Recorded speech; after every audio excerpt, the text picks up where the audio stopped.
Naririto na naman po ang mga Kristiyanong naliwanagan sa mga salita ng Diyos upang muling maganyayang makinig dito sa ating programang Bible Study on the Air. Tayo po ay manalangin. Ama, narito na naman po kami upang humingi sa inyo ng espiritual na pagkain at maging karapat-dapat po sana ang aming kababaan upang maintindihan namin ang mga salitang sa iyo lamang manggagaling at hindi sa kanino mang tao. Ito po ang aming hinihingi sa pangalan ng aming Panginoong Jesucristo. Amen. Narito po ang ating kapatid. Kami po ang mga Kristiyanong naliwanagan sa mga salita ng Diyos na nakakita sa dalisay na Kristyanismo.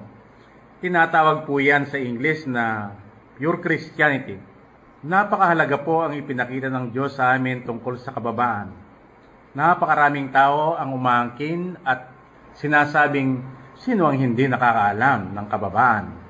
Pero ayon po sa Panginoon, iba pala yung hinahanap niyang kababaan. Ito'y tumutugma sa katangian ng sanggol na hindi gumagamit ng isip at hindi marunong magdamdam.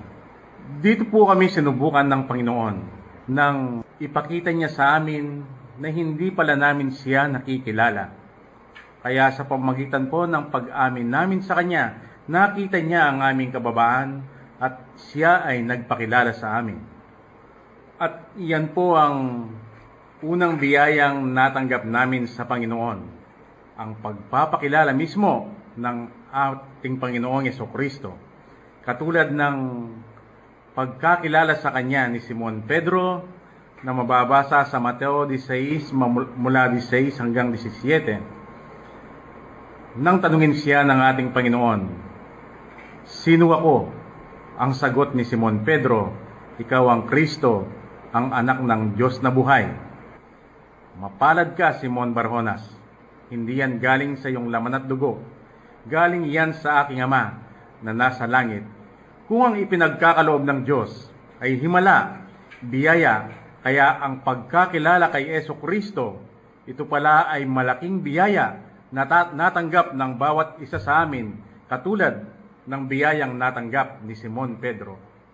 At kung ang Panginoong Jesucristo ang mayroong kakayahang magbukas ng aklat, ayon sa ipinahayag niya kay Apostol Juan sa Apokalipsis Kapitulo 5, yun pala ang susing ginagamit niya sa pagbubukas, ay ipinagkaloob niya kay Simon Pedro sapagkat nakilala siya.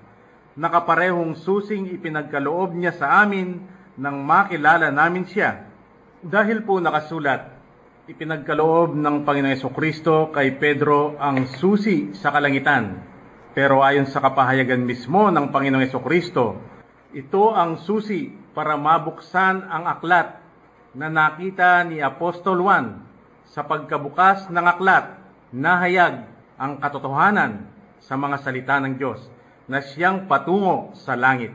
Iyan po ang nakita ni Apostol Juan sa Apokalipsis Kapitulo 5. Kaya sino pong magsasabing hindi malaking biyaya ang natanggap namin mula sa Panginoon? Kung noon ang naunawaan namin sa aklat na nakabukas, ito ay ang Biblia o banal na kasulatan na kapag binuksan, binasa, pinag-aralan, minemorya, inunawa, tinupad, akala namin nabuksan ang aklat sa amin. Pero dahil kami ay sakop pa rin noon sa John 8:19 na sinabi mismo ng Panginoong Jesucristo, "Kung kilala ninyo ako, dapat din ninyong kilala ang aking Ama." Nanatili pa lang sarado ang aklat sa amin. At iyan din ang ebidensya. Bagamat napakaraming tao ang nagbubukas sa aklat, pero iba-iba ang kanilang unawa rito, nananatili pa rin palang nakasara sa kanila ang banal na aklat. Pero ngayon, malakas po ang aming loob sapagkat nalalaman namin na mayroon kaming tangan-tangang susi at binubuksan ng Panginoong Jesucristo ang banal na aklat, ay hindi na po kayo magtataka kung bakit sa kabila ng hindi naman kami nag-aral, sa mga Bible schools at sa mga seminaryo, pero meron po kaming ibinabahagi sa inyong mga katotohanan sa mga salita ng Diyos at hindi pa rin po kami tumitigil sa pag-anyaya sa inyo. Kung meron kayong mga katanungan, meron kayong mga puna, kami po'y naghihintay sa inyo. Bakit? Bakit malakas po ang aming loob? Dahil po nakabukas ang aklat sa pamamagitan ng susing ipinagkaloob sa amin ng Panginoong Jesucristo. At marahil po ay nauunawaan na ninyo kami kung bakit palaging kami ay humihingi ng habag sa Panginoong Jesucristo. Dahil siya lamang po talaga ang mayroong kakayahang magbukas sa aklat. Kaya itong kanyang mga salita, kung hindi lamang sa pamamagitan ng pagpapahayag ng Panginoong Jesucristo, ay hindi po ito mauunawaan. Ngayon po ay mayroon tayong tinanggap na isang kahilingang hiningi po ng isa naming kapatid. Kanyang ipinapatalakay ang nakasulat sa Mateo 6 mula 5 hanggang 7. Tungkol po ito sa pananalangin. Sinabi ng Diyos dito, ang pamamaraan ng tao sa pananalangin na hindi naman katanggap-tanggap sa Diyos.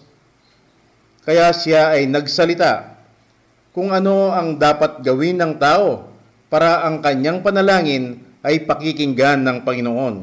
Kailangan pala ay pumasok sa kanyang silid at isara ang pinto at siya ay manalangin sa Ama at ang kanyang panalangin ay pakikinggan.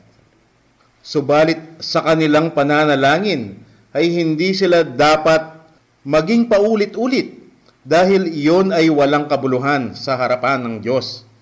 Para po maunawaan natin kung paano pa lamang ipinasulat ng Panginoon, narito po ang kapatid para basahin sa atin.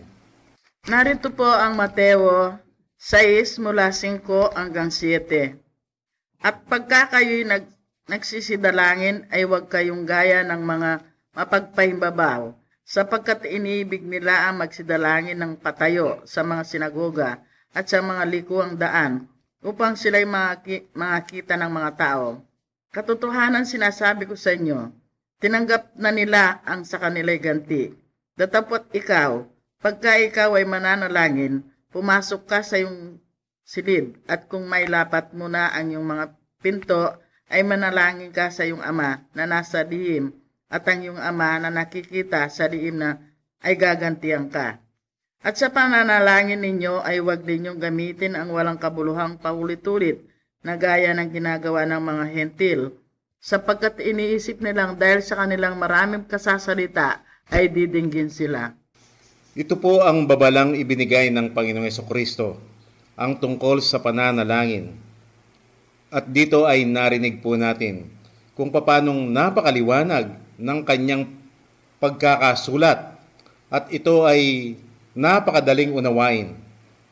Siguro po kung ito ay ipapabasa natin sa isang tao at tatanungin natin siya kung hindi pa ba detalyado at hindi pa ba maliwanag ang sinabi ng Panginoong Jesucristo rito, sasagot siya na maliwanag na ito dahil napakalinaw ang gusto ng Panginoon tungkol sa pananalangin. Pero kung kami naman po ang inyong tatanungin, at dahil maliwanag na ito sa mga tao, kaya ang bawat sekta ay sinusunod. Sila ay nananalangin. Pero mayroon pong isang sekta sa Kristyanismo na hayag naman sa lahat, na siya ay pursigido sa pananalangin. Napakahaba niyang manalangin at ito ay paulit-ulit pa. At dahil binibigyan nila ng halaga ang pananalangin, kaya sa mga ginaganap nilang mga prosesyon, makikita mo silang naglalakad at habang sila ay naglalakad, nadala-dala ang mga nakasinding kandila, ang lahat ay nananalangin. Kaya mayroon po tayong maririnig na sekta na sinasabing bakit napakalinaw ng ipinasulat ng Diyos dito, ayaw niya ng pananalangin paulit-ulit, ay hindi nila nakita. Kaya isa po ito sa nakita nilang naging katitisuran doon sa kanilang dating paniniwala at sila ay umalis sa sektang yon. Sila ay sumali doon sa ibang sekta na sa inaakala nilang sinusunod ang mga salita ng Diyos. Kaya meron po tayong makikitang mga sektang sa kanilang pananalangin ay hindi po sila nagpapaulit-ulit. Kaya kung maririnig mo silang nananalangin ay hindi pa ulit-ulit, bagkus ay parang nakikipag-usap lamang sila sa Diyos. Kung ano ang kanilang hinihingi sa Panginoon, ay diretso nila itong sinasabi sa Diyos at hindi pinag-aralan o memoryado yung kanilang idinadalangin. Kaya napakagandang pakinggan. Ngunit mayroon namang sekta na nakita naman yon na hindi pa rin karapat-dapat dahil sila ay naninindigan dito sa pamamaraang sinabi ng Panginoong Jesucristo tungkol sa pananalangin. Kailangan pumasok sa silid, isara ang pintuan, manalangin sa Ama para ang panalangin ay pakikinggan ng Diyos. Kaya sila po ay nagkukulong kapag sila ay nananalangin. Hindi po hayag, hindi nalalaman o naririnig ng mga tao. Kaya hindi naman po katakataka na ito ay punain naman at hindi tanggapin ng mga sektang hayag kung manalangin dahil kanilang idinidiin na ang Panginoong Jesucristo ay nanalangin ng hayag sa hardin ng Getsemani at ito ay katanggap-tanggap sa mga sekta dahil nakita nila itong kaaya-aya at napakaganda. Kaya malimit po nating makita ngayon kung bakit sa anumang pagtitipon bago nila umpisahan ito ay nagkakaroon muna ng panalangin. At sa hapagkainan, bago po kakain ang isang pamilya, sila ay nananalangin muna sa Diyos. Sino nga naman ang magsasabing hindi ito maganda at hindi ito katanggap-tanggap sa harapan ng Panginoon? Kaya hindi lamang po ang mga sekta ang gumagawa nito, kundi pati ang mga ibang reliyon dahil sa nakita nilang ito talaga ang nararapat dahil napakaganda. Kaya ang lahat ay nananalangin na bago ganapin ang isang mahalaga o hindi man mahalagang okasyon. At kung napansin din po natin, maging sa mga ginagawang paglilitis, bago po nila umpisahan, sila ay nananalangin sa harapan ng Diyos. Sino po ang magsasabing hindi yan maganda? Kaya kung sakasakali pong kayo ay makakita sa inyong paligid, bago tirahan ang isang bahay, sila ay nagkakaroon ng house blessing. Nananalangin ang bawat isa bago ito tirhan. At sa mga mayroong bagong sasakyan, ganyan din po ang ginagawa. Kanila itong ipinababasbas sa mga mangangaral at pagkatapos sila ay nananalangin. At hindi lamang po yan. Bago buksan ang isang establishmento, mayroon pong ginaganap na mga blessings. Makikita mo sila. Pinupuntahan ang bawat kwarto ng isang building. At habang sila ay naglalakad, sila ay nananalangin habang ito ay binabasbasan ng mangangaral. Pero hindi po ba yung ating pinag-usapan, yun ay bunga lamang ng damdamin at ng kaisipan. Dahil sa kabila ng napakaganda ng ginagawa nilang pananalangin, bakit mayroon silang iba't ibang pamamaraan? At ang naging resulta ay nagkaroon sila ng iba't ibang paniniwala.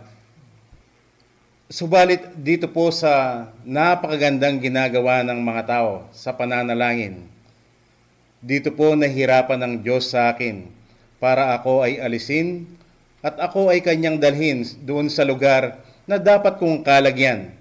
Dahil noong ako po ay kasama pa ng sektang Iglesia Katolika, napakasarap po ng aking pakiramdam kapag ako ay nagnonobena at lalong-lalo na kapag ako ay sumasama sa mga nagro-rosaryo Gayunmang napakatagal at paulit-ulit ang aming pananalangin, pero ako po ay nasisiyahan. Lalong-lalo na po kapag naririnig ko ang tunog ng kampana, hudyat para manalangin. Yun po ang isang bagay na napakasarap sa aking pakiramdam. Ako po ay labis na nasaktan nang ako ay alisin ng Panginoon mula dito. At ganito po pala kasakit ang naramdaman ni Abraham nang siya ay kausapin ng Panginoon, nang sabihing, Abraham, umalis ka sa lugar na yan at ikaw ay pupunta doon sa lugar na aking ituturo sa iyo.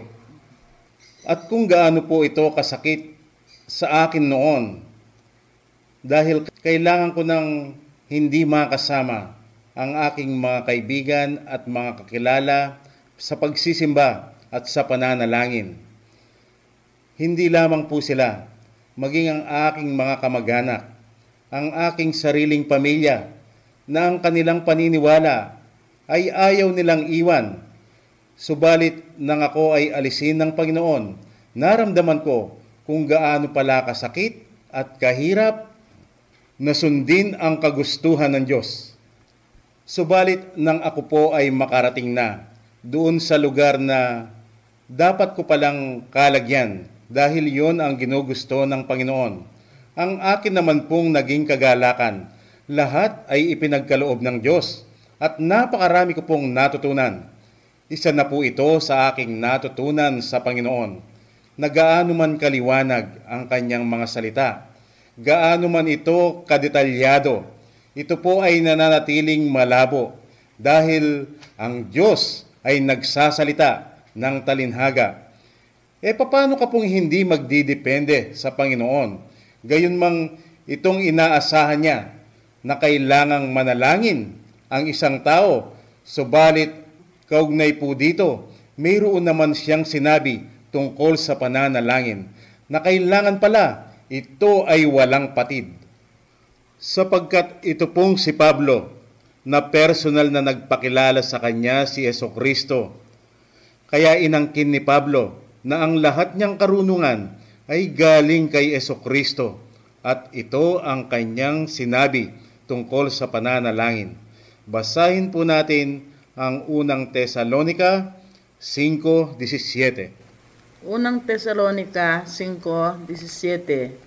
Magsipanalangin kayong walang patid.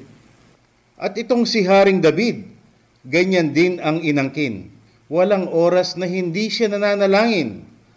Hapon, umaga, tanghali, siya ay palaging nananalangin. Basahin po natin ang mga awit 55:17.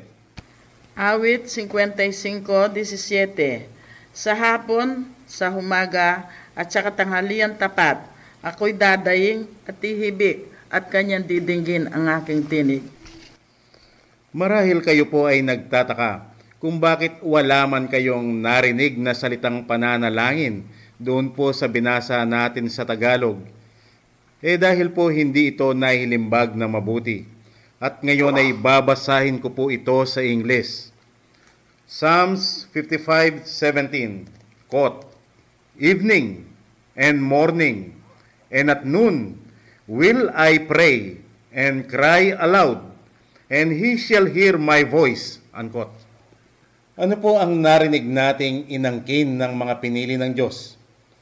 Sila ay nanalangin ng walang hinto, walang patid. Sino pong tao ang po pwedeng makapagbibigay liwanag nito? Ganyan po kami palaging humihingi ng habag sa Panginoong Jesucristo. Kami po ay lubusang nagdidepende sa Kanya dahil siya lamang ang mayroong tangang-tangang susi para nang siya ay mahabag sa atin ay bubuksan niya ito sa pamagitan ng pagpapahayag sa Kanyang salita. At muli ko pong babasahin itong Mateo 6:5, quote, At pagka kayo ay nagsisidalangin, ay huwag kayong gaya ng mga mapagpaimbabaw, sapagkat iniibig nila ang magsidalangin ng patayo sa mga sinagoga at sa mga likuang daan upang sila'y makita ng mga tao. Katotohanang sinasabi ko sa inyo, tinanggap na nila ang sa kanila'y ganti. Unquote. Sa mga bagay na binanggit po natin, paniniwala o iba't ibang pamamaraan ng mga tao sa pananalangin, ano po sa palagay ninyo ang tunay na inaasahan ng Diyos sa pananalangin? Pero kung kami naman po ang inyong tatanungin, wala po kaming masasabi sa inyo kung hindi lamang ang napakahalagang pagkakilala namin kay Jesucristo sa kanyang ginagampanang dalawang papel. Sa papel na anak, siya po ang aming modelo na sinusundan. Siya ang nagsisilbi naming panganay na kapatid na aming ginagaya at nalalaman po namin na sa kanyang papel na anak ay tinupad niya ang tunay na inaasahan ng Diyos sa pananalangin. Sa panahon po ng Panginoong Jesucristo, nakita niya itong mga taong sinasabi niyang nagsisidalangin na nakatayo sa mga sinagoga upang sila ay makita ng mga tao. Kaya ito po ay ibinigay niyang malaking babala. Sino po silang nakita ng Panginoong Jesucristo na nakatayo, na nananalangin para makita ng mga tao? Ang tinutukoy niya po dito ay ang mga iskriba at mga pariseo dahil ito ang sinabi niya sa kanila. Basahin po natin itong Mateo 23, versikulo 2.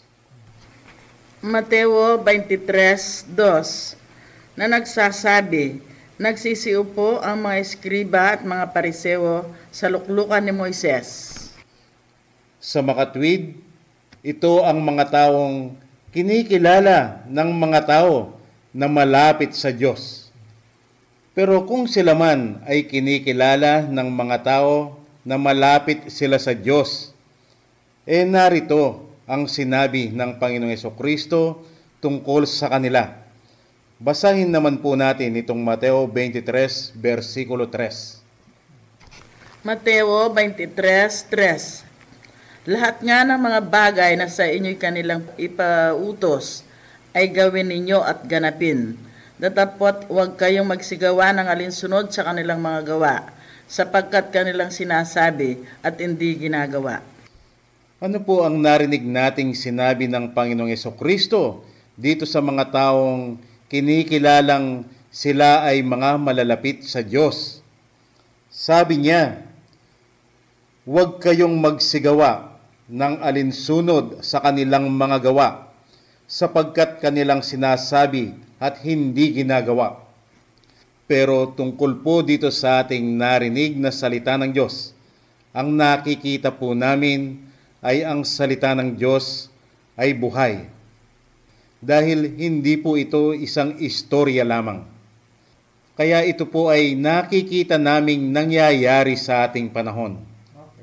Bakit po ipinag-utos ng Panginoong Jesucristo na hindi dapat gayahin ang kanilang ginagawa? Dahil ito po pala ang nakita niya sa kanila. Atin namang basahin ang Mateo 23:4. Mateo 23:4. Oo, sila'y nagbibigkis ng mabibigat na pasan at may hirap na dalhin at pinapasan nila sa mga balikat ng mga tao, datapot ayaw man lamang nilang kilusin ang kanilang daliri. Ano po yung ginagawa nilang binibigkisan ang isang mabibigat na pasanin at ito ay mahirap dalhin na hindi naman ipinagawa ni Jesucristo at ng kanyang mga apostol sa kanilang kapanahunan. Kaya ito po ang mariing ipinahayag ni Pablo na nakita natin kay Jesucristo at sa kanyang mga alagad. Basahin po natin ang mga gawa 20 mula 33 hanggang 34. Gawa 20 mula 33 hanggang 34. Hindi ko inimbot ang pilak ni numan, o ang ginto o ang pananamit. Nalalaman din ninyo na ang mga kamay na ito ay naglilingkod sa mga kinakailangan ko at sa aking mga kasamahan. At dahil po ang inaasahan ni Pablo, iyon ang dapat makita sa mga pinili ng Diyos. Kaya malakas ang kanyang loob na sabihin ito. Basahin po natin itong 2 Tesalonica 3:10. 2 Tesalonica 3:10. Sapagkat noon pa man kami ay kasama ninyo, ay aming iniutos ito sa inyo. Kung ang sino man ay ayaw gumawa, ay wag din naman kumain.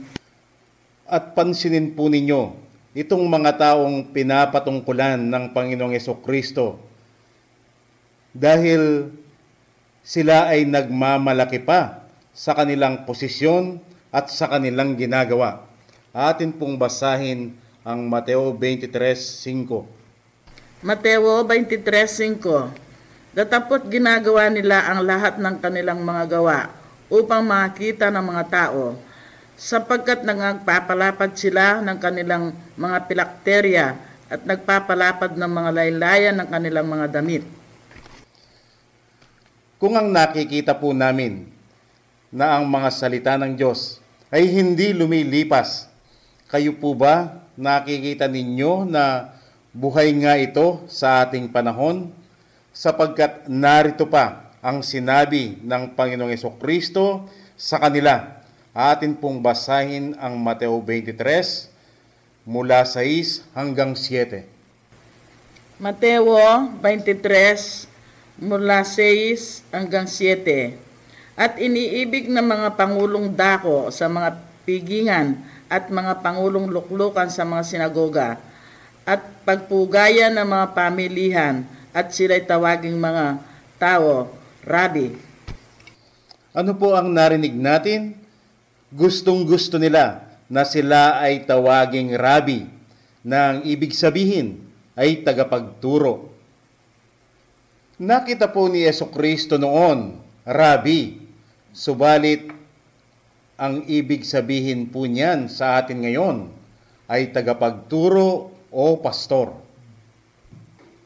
Kung kayo po ay nagkakaroon na ng unawa kung sino silang pinapatungkulan ng Panginoong Hesukristo, na kung ating tatanungin naman sila kung kaya ba nilang magpakumbaba sa harapan ng Diyos, wala po yata ang magsasabing hindi nila ito gagawin.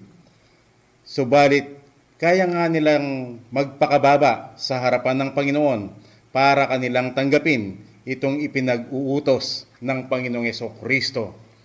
Basahin po natin ang Mateo 23:8. Mateo 23:8. Datapot kayo wag patawag na Rabi, sapagkat iisa ang inyong guro, at kayong lahat ay magkakapatid. At dito naman po sa susunod na bersikulong babasahin, na noon ay hindi ko masyadong pinapansin, dahil ang isa sa aking magulang, ang aking ama, ay dapat kong tawaging ama. Subalit, ang sinasabi pala dito ng Panginoon ay tungkol sa kanyang mga salita at tungkol sa Diyos. Wala mang sino mang tao na dapat tawaging ama. Basahin po natin ang Mateo 23:9. Mateo 23:9. At huwag ninyong tawaging inyong ama ang sinumang tao sa lupa, sapagkat iisa ang inyong ama, sa makatuwid bagay siya na nasa langit. Ang mga salitang narinig po ninyo ay hindi lamang basta sinabi namin, kundi aming binasa sa banal na aklat. Maliwanag po itong nakatala sa banal na aklat at binabasa naman nila. Bakit hindi po nila nakita?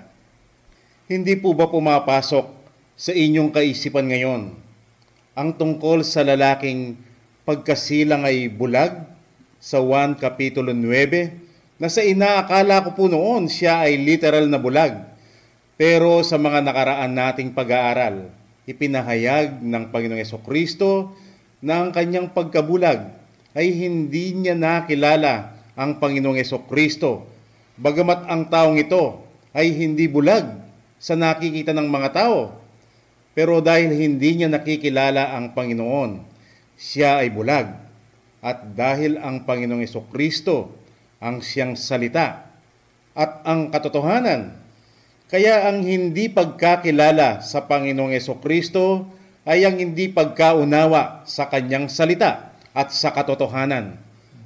Bakit ito pong mga taong ito na paulit-ulit naman nilang binabasa yung binanggit po natin sa Mateo 23 mula 8 hanggang 9, at ang katunayan ay memoryado pa nila ito. Hindi na nila ito kailangang basahin pa dahil nalalaman na po nila. Bakit hindi po nila ito maunawaan at hindi makita ang pakahulugan dito ng Panginoon? Dahil ito ang nakita ng Diyos sa kanila. Bagamat kanilang binabasa na maliwanag ang mga salita ng Diyos, nananatili silang bulag. Bakit po? Basahin natin ang sinabi ng Panginoong Jesucristo sa 1:16-3. Ito po ang tunay na dahilan. 1:16-3.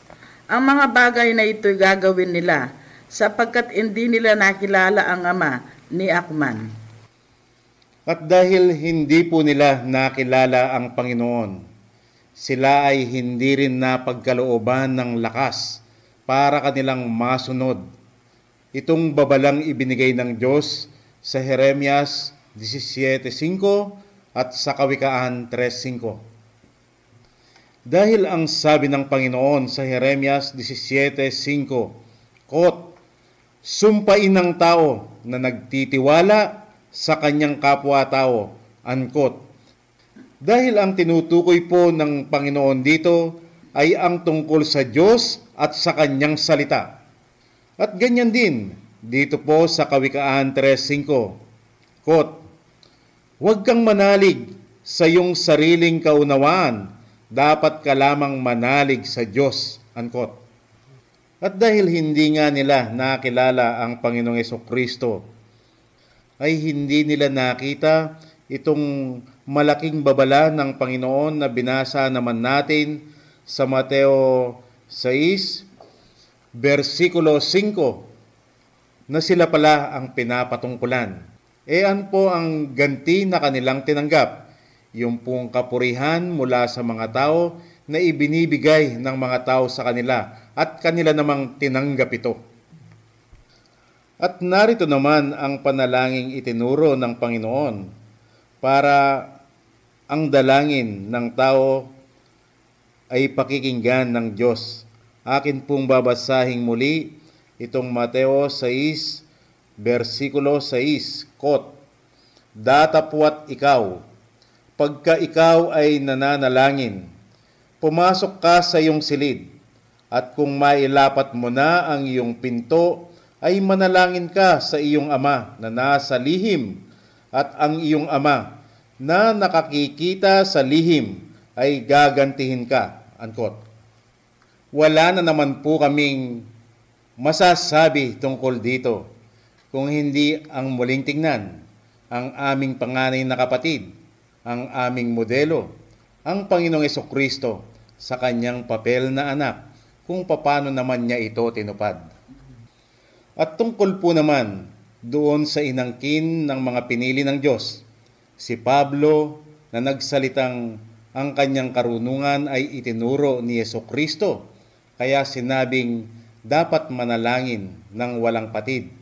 At gayon din si Haring David na walang hintong nagdarasal sa Diyos.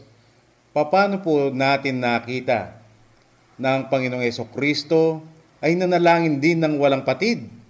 Dahil siya ay natutulog, siya ay kumakain, siya ay nagtatrabaho, kailangan niyang huminto sa pananalangin. Paano niya ito tinupad? Ang nakita nating pananalangin ng Panginoong Jesucristo ay sa hardin ng Getsemani.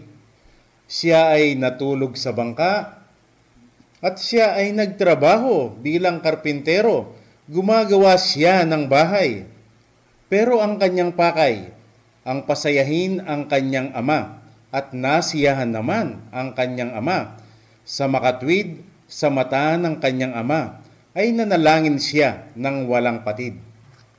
Dito po pinapatunayan ng Diyos ang kanyang ipinasulat kay Apostol Pablo sa 2 Korinto 3:6.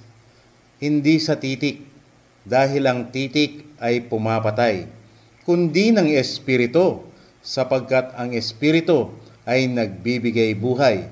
Sa makatwid, kapag itong iniutos ng Panginoon ay sinunod sa titik, ay wala pala yan sa Panginoon. At ito ay walang kabuluhan sa buhay na walang hanggan, kaya ang dulot nito ay kamatayan.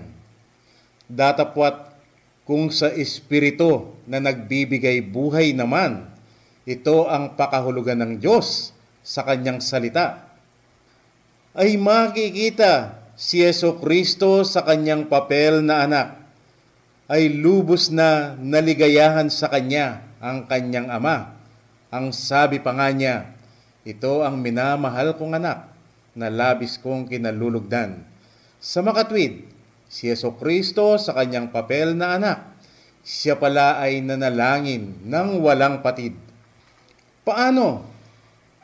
Napakalinaw po sa amin ito. Utang na loob. Ang utang na loob namin sa Diyos, wala po itong kabayaran. Dapat po ito naming makita ng walang patid. Gaano po ba ang utang na loob namin sa Panginoon? Kahit po papano, tignan po ninyo itong isang halimbawa para maunawaan po ninyo kami. Kung kayo ay nasa hukay, malalim na hukay, hindi kayo pwedeng umakyat dahil napakadulas ng lupa. Wala kayong kapag-pag-asa para kayo ay maligtas. Na kung sakali ay mayroong isang kamay na iniabot sa inyo at kayo ay hinigot mula sa hukay at sa inyong pagkakaligtas, ano po ang inyong mararamdaman? Ito po ang kalagayan ng aming kaluluwa noon. Nasa hukay, nasa malalim na hukay. Wala po kaming kapag-pag-asa sa kaligtasan dahil mistula kaming itinulak nila sa isang hukay na hindi kami po pwedeng umahon sa aming sarili. Kaya ang ginawa po namin, kami ay tumawag sa Diyos. Humingi kami ng habag sa Kanya dahil siya lamang ang po pwedeng tumulong sa amin. At kami po ay nagtaka. Mistulang iniabot niya ang kanyang kamay at kami ay hinila mula sa hukay. Kami ay kanyang iniligtas.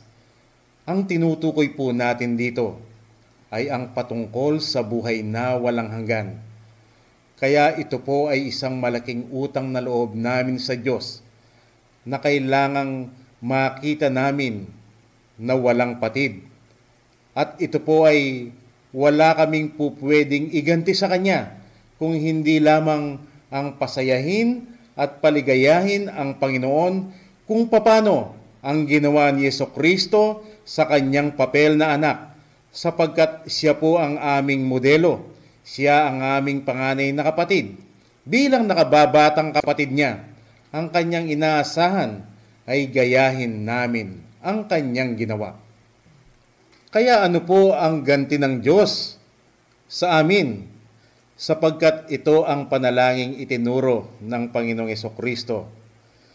Dahil nalalaman niya kung ano ang ipinagkakaloob ng kanyang ama, na siya pong aming sinunod na panalangin.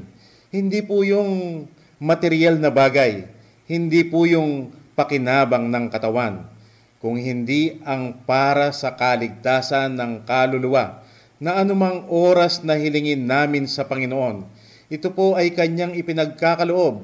Kaya ano po ang maririnig ninyo sa amin? Kayo na po ang magpapatunay kung bakit kami po ay nagtatrabaho sa loob ng isang linggo. Kung paano kayo nagtatrabaho. Kami po ay hindi pumasok kahit na isang beses sa mga seminaryo at sa mga Bible schools. Pero dito po sa ating programa sa radyo, pagdating namin, wala man po kaming nalalaman doon sa itinatanong. Pero kami po ay nagtataka dahil kami po ay tinuruan ng Panginoong Hesukristo sa panalangin inaasahan niya. Bawat panalangin po namin ay ibinibigay ng Diyos, kaya ito po ay ibinabahagi namin sa inyo dito sa ating programa. Sapagkat ito ang makapangyarihan ng mga salita ng Diyos na Kanyang ipinagkaloob sa bawat isa sa amin. At ano naman po ang ganti ng Diyos sa aming panalangin? Ito po yung pangako niyang siksik, liglig, umaapaw na Kanyang ipinagkakaloob po sa amin. Atin pong basahin ang Lucas 6:38. Lucas 6:38. Magbigay kayo at kayo bibigyan, takal na mabuti, pikpik, liglig at umaapaw ay bibigay nila sa inyong kandungan, sapagkat sa panukot na inyong isukat ay doon kayo muling susukatin. Napakalayo po ang unawa ko noon na siyang ipinaliwanag naman ng aking mangangaral tungkol dito na ang tinutukoy ay ang material na bagay.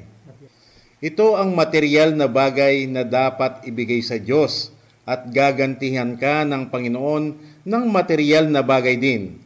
Siksik, liglig, umaapaw. Pero nasaan po ngayon ang 2 Korinto 4:18? Bakit ito po ay hindi ko nakita noon? Quote, hindi ang nakikita ng mata. Dahil ang nakikita ng mata ay temporal, kundi ang hindi nakikita ng mata. Dahil ang hindi nakikita ng mata ay eternal. Unquote. Ano po ang ipinagkaloob ng Diyos sa amin? Ayon dito sa Lucas 6:38, ito po ang kaligayahang ipinagkaloob ng Panginoon na hindi po pwedeng bilhin ng pera o ng anumang material na bagay. At maliban po sa kaligayahang ipinagkaloob ng Diyos sa amin, binigyan din niya kami ng kapayapaan.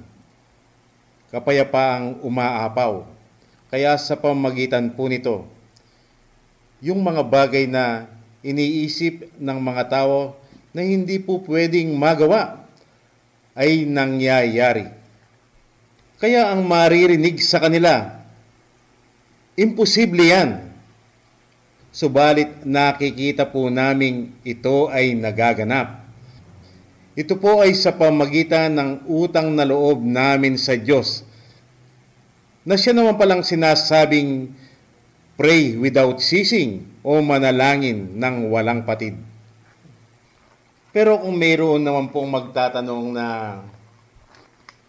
kayo ba'y nananalangin pa sa pamamagitan ng pagsasalita?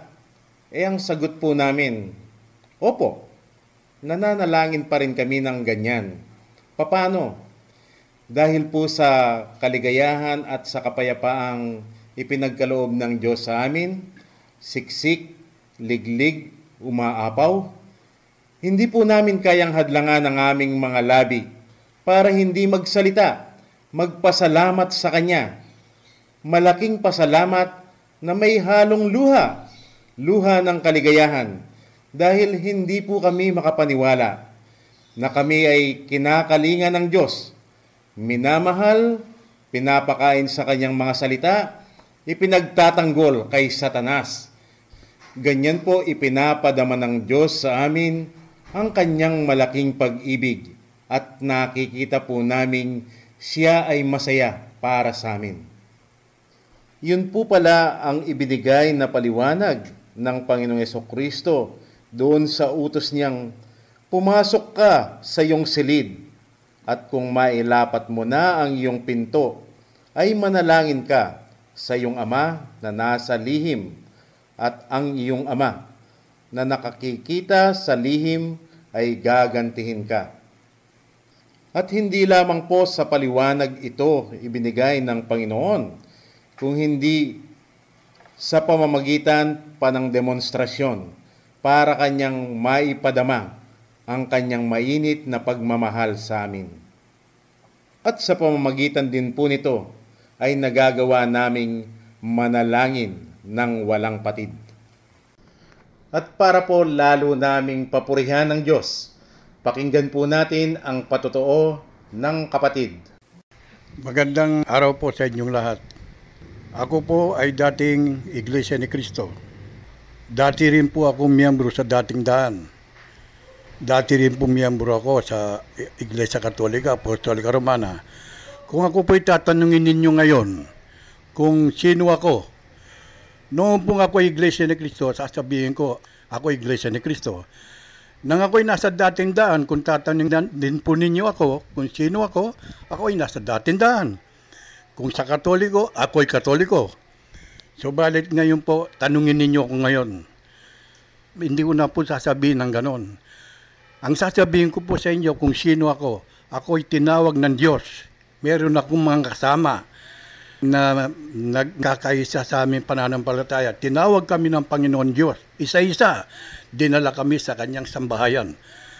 At doon po namin pinaliligayan Diyos. Sinasamba siya sa Espiritu at katotohanan. Wala po akong ibang damdamin ngayon. Kaya po ako nagpapatuto sa inyo upang ipakilala ko sa inyo kung gaano ang nararamdaman kong kasiyahan, kagalakan nang makilala ko ang tunay na Diyos. Siya pala po ang Diyos, nagkatawan tao sa katauhan ng ating Panginoong Jesucristo. Dalawang papel po ang pinapapil niya. Ang papel ng Ama at ang papel ng Anak. Kapag ka po ganito ang pagkakilala ninyo sa Kanya, nasa tunay po kayong pagkakilala at madadama ninyo ang aking nadarama ngayon. Kaya inaanyayahan ko po kayong lahat na makinig sa radio station na ito. Tuwing Sabado, alas 12 ng tanghali. Tuwing Lunes, alas 8 ng gabi. Tuwing Miyerkules, alas 8 rin ng gabi. 3 beses po sa loob ng 1 linggo. Kaya makinig po kayo, huwag ninyong kakalimutan ang oras na sinabi ko sa inyo. Para ang nadarama ko ngayon na kasiyaan ay inyo ring madadama. Napakaligaya ang mararamdaman mo kung nakilala mo na ang tunay na Diyos. Yan na po ang tunay na kaligtasan. Makikita na po ng Diyos ang tunay na kababahan sa inyo. At kapag ka nakita ng Diyos ang tunay na kababahan, yan na po ang tunay na kaligtasan. Wala na po tayong alalahanin. Basta magpakababa lang tayo sa Panginoon Diyos. Pag nakita niya ang ganap na pagpapakababa, tuturuan niya po tayo, magpapakilala siya sa atin. Noong ako'y nasa sa mga sekta pa, pilit kong tinatanong kung sino ang banal na Espiritu. Sabi nila, ang Panginoon Diyos ay ang banal na Espiritu. Pero sino po ba ang banal na Espiritu? Para niyang nakilala ko po ang Diyos sa kanyang dalawang papel, papel ng Ama at saka papel ng Anak, doon ko po nakilala kung sino ang banal na Espiritu. Ang banal na Espiritu pala po, wala pong iba kung hindi ang Panginoong Jesucristo sa kanya pong papel na Ama. Kung paano po nangyari yan ng ang ating Panginoong Jesucristo ayon sa banal na kasulatan, ang kanyang mga disipulo, sinabi niya, hindi ko kayo iiwanan, subalit babalikan ko kayo at mananatili ako hanggang sa katapusan ng sanlibutan. Yan po ay pangako ng ating Panginoong Jesucristo. Yan po ba niya natupad? Natupad po. Sa araw ng Pentecost, ang dumating ang banal na Espiritu. Hindi po ba ang Panginoong Jesucristo ang nangako sa mga apostol na siya'y darating siya, hindi niya iiwanan ng kanyang mga disipulo? Bakit po ang Espiritu Santo ang dumating? Sapagkat ang Espiritu Santo pala po, yan ang ating Panginoong Jesucristo sa kanyang papel na Espiritu. Kaya nga po, ngayon, hindi na po ako tinuturuan ng ninuman tao sapagkat nasa akin na po siya. Siya na po ang nagtuturo sa akin ngayon. Kaya kapag ka po ito ang nalaman ninyo, kayo din po madadama ninyo ang kasayaan na nadama ko ngayon. Hindi na po kailangan ng turuan ng ninuman tao, kung hindi ang magtuturo na po sa inyo ang tunay na Diyos sa kanyang manifestation, banal na Espiritu. Sapagkat nangako po ang Diyos, nang siya gumawa ng testamento, siya ang maging mana ng kanyang mga lingkod. Kaya kung nakilala po natin siya, tayo ay kanyang mga lingkod. Siya po ang ating mamanahin. Titira na po sa atin ang banal na Espiritu. Kaya wala na po tayong alalahanin. Nasa atin na po ang kaligtasan ngayon. nakita ko ang mga sektang pinanggalingan ko. Ang tinuturo pala ay ang salita lamang ng Diyos na katuruan ng tao. Dahil po yan ang tinuturo ng mga sekta, katuruan ng tao. Ang nakikinabang po, ang laman, ang katawan, hindi po ang kaluluwa ng tao. Pero ngayon po, dahil nasa akin na ang banal na Espiritu, kapag tinuturuan ako, ang nakikinabang po ngayon, ang aking kaluluwa, yan po ay patungo sa buhay na walang hanggan. Pagka pinupuntahan ko ang dati kong mga kasama sa sekta, sinasabi po sa kanila kung paano ko nakilala ang tunay na Diyos. Wala po silang masagot. Ang doktrina ng aking sinatanggap ngayon, sapagkat ang banal na Espiritu na nasa akin ay siyang nagtuturo sa akin, hindi po kayang malabanan ng aral ng mga ibang sekta. Ito po ay nangingimbabaw sapagkat ito po ang tinatawag na milagro ng Diyos. Tunay na milagrong galing sa Panginoon Diyos. Yun pala po ang sinasabi ng ating Panginoong Jesucristo, ang kapangyarihan ng kanyang mga salita.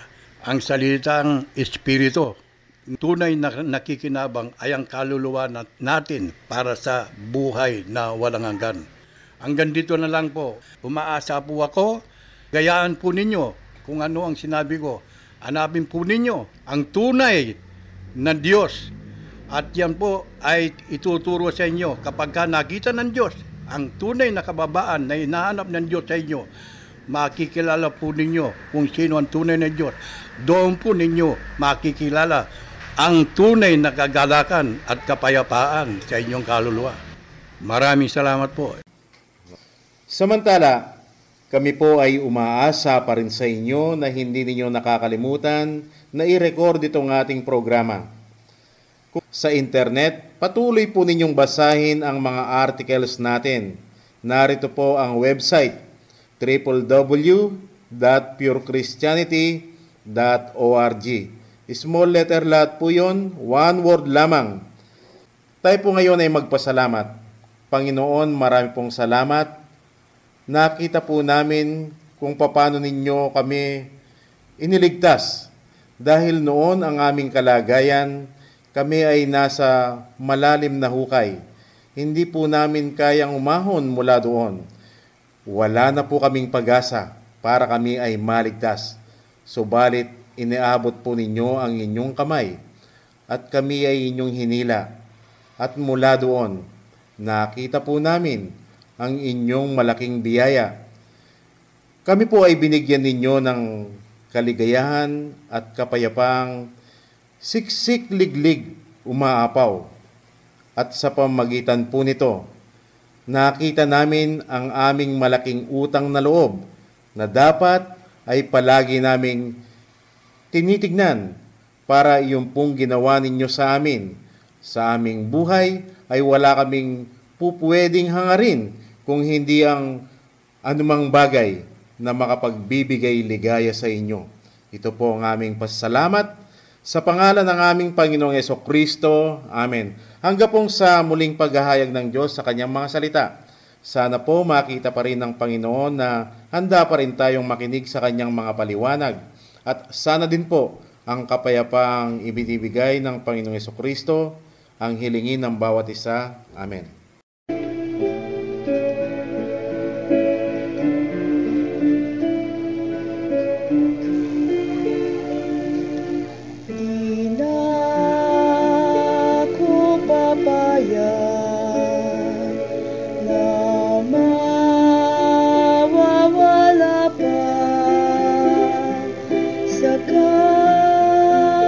Katotohanan, nakita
Batong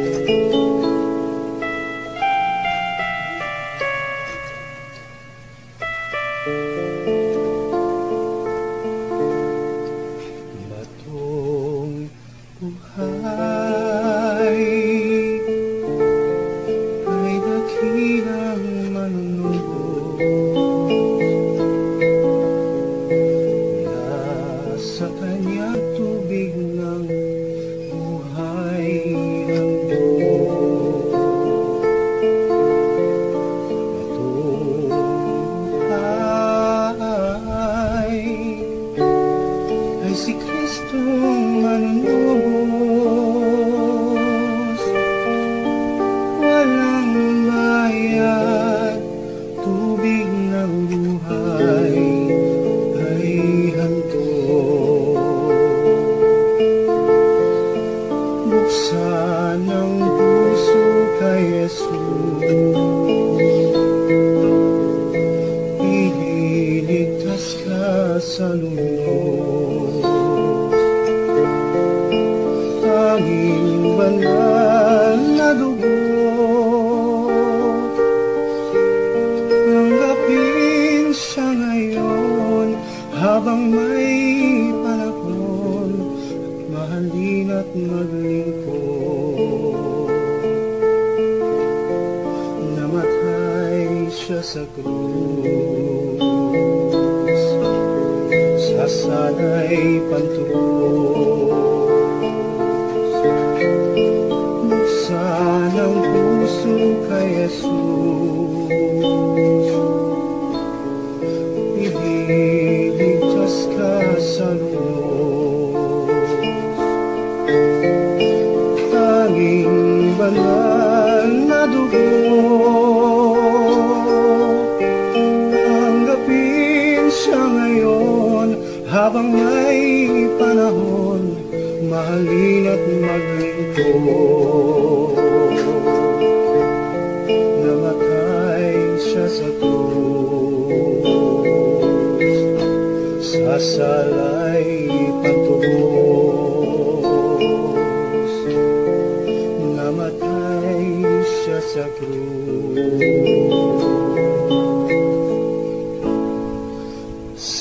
sasalay pantubos.